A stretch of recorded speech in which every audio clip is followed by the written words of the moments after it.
This video is not intended to encourage or glorify any kind of drug use. The sole purpose of these videos is to educate you on the dangers of what these substances can do to you. Please do not do any of the acts mentioned in this video. I repeat, do not do any of the acts mentioned in this video.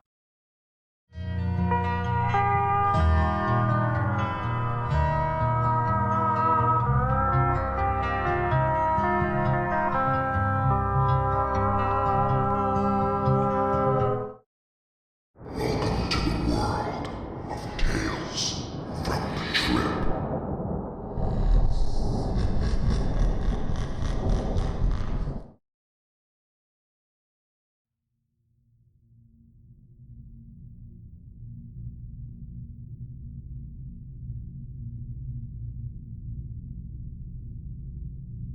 To give some backstory, I started using drugs when I was 14. I started out using whatever I could find in my parents' medicine cabinet and smoking weed. DXM, Benadryl, Dramamine, all that. I also used inhalants.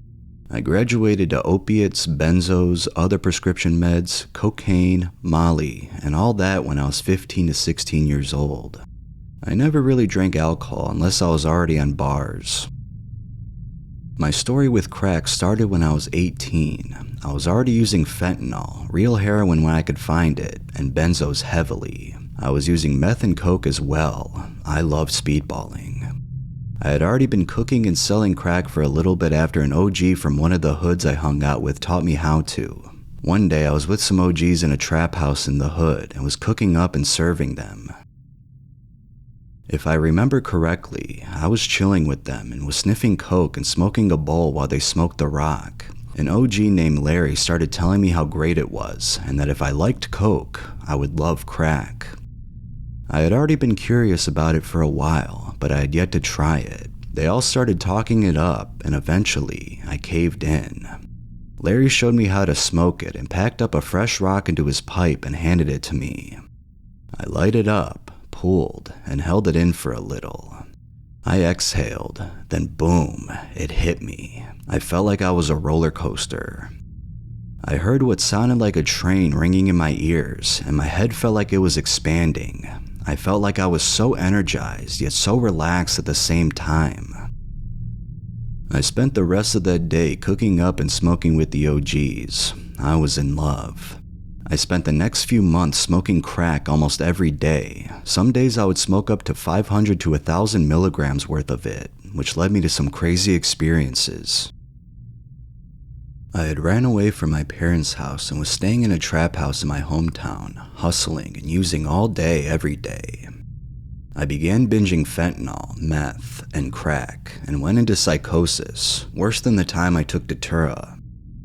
On what I think was the third day, I was seeing shadow people, seeing and feeling bugs crawling under my skin, hearing voices, and having delusions that people were coming after me, that I was possessed by the devil, and that a zombie apocalypse was about to start, probably because I'd been watching The Walking Dead on my binge.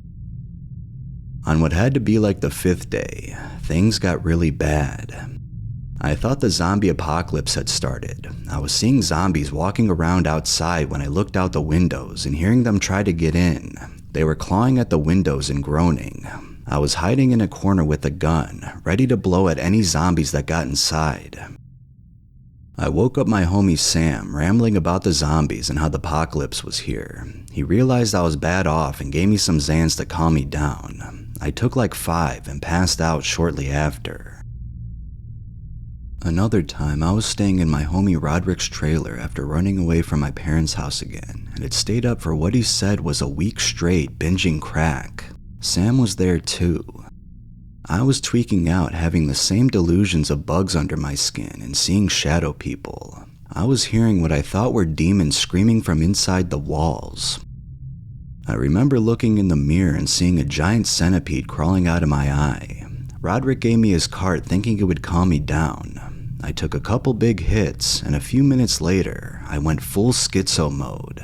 I was being chased by demons around the trailer. I grabbed a knife from the kitchen and ran outside. I was running around the trailer park in nothing but my boxers, screaming and chasing imaginary demons. Eventually, Sam and Roderick managed to wrangle me back into the trailer. Luckily, no one had called the cops, probably because this was a regular occurrence in the Tweaker trailer park. Sam took a bunch of Xannies from my stash and gave them to me. I downed them and passed out. When I woke up, I had cuts all over the bottom of my feet from running around the trailer park barefoot. Eventually, I'd gotten clean off everything except weed and was doing pretty good.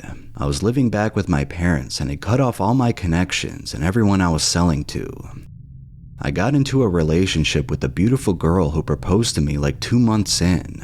I had turned 19 and things were going well. Over time, the relationship became more and more toxic, and I eventually relapsed on hard drugs and was using behind her back. Everything went downhill. I wasn't smoking crack again yet, but I was using dissociatives like K and PCP heavily, as well as benzos. I crashed my brand new car while high on ketamine, K-pins, and Xans with my fiancée in the car. She still didn't know I was using again. I'd spent all my money on drugs. Eventually, I got clean again, but was still smoking weed like last time. I ended up getting kicked out of my parents' house and moved in with my homie, who I'll just call Keith since I'm still close to him. I was living with him and some other homies in his girlfriend's mom's house, sleeping on a futon in the basement.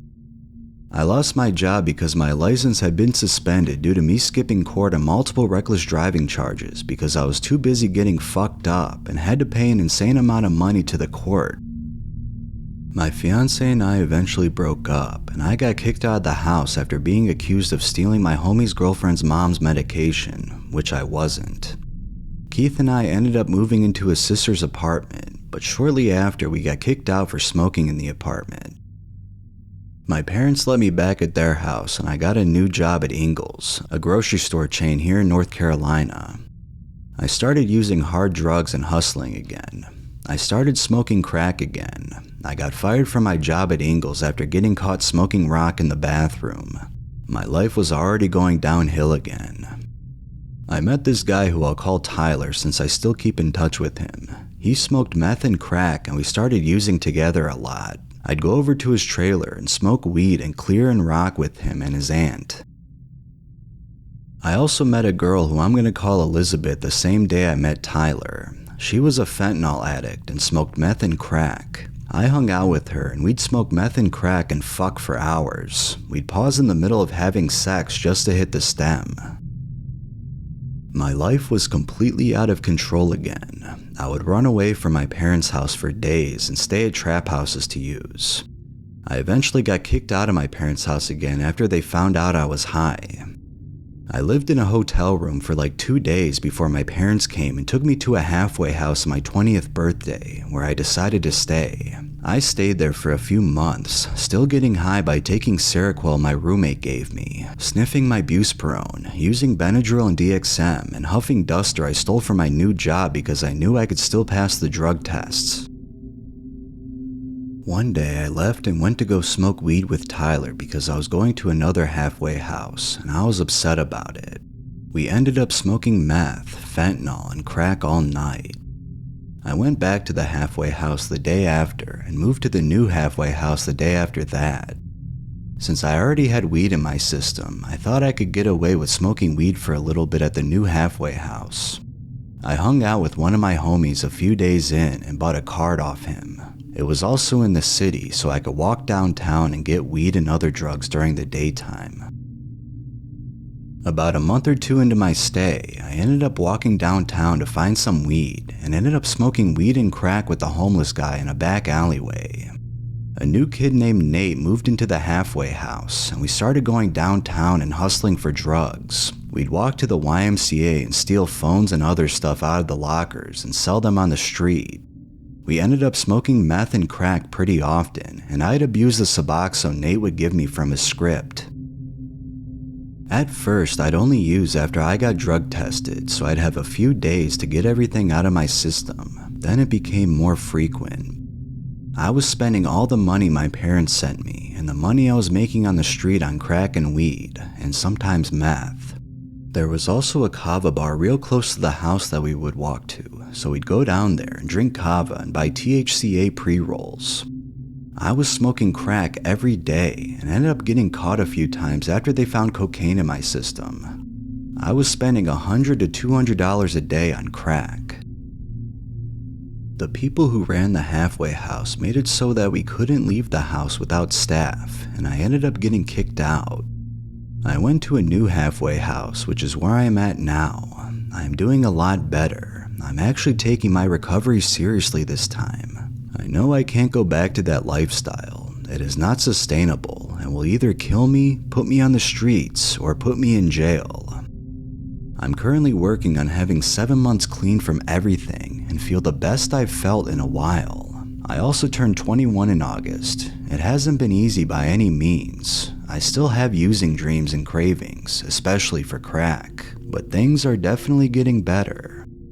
Elizabeth recently gave birth to a kid that she's been claiming is mine for a while. The kid is staying at her grandparents' house, and she's currently homeless. At least she was last time I talked to her. I also now have permanent psychosis and am heavily medicated for it. Doctors think it's either from my drug use and/or PTSD. When I don't take my meds, I go back into psychosis. I see and feel bugs under my skin, see people who aren't there and strange figures, hear voices, and have delusions that people are after me, which is true because I wronged a lot of dangerous people during active addiction, but I always think it's the government that's after me when I'm in psychosis. Anyway, that's all I've got.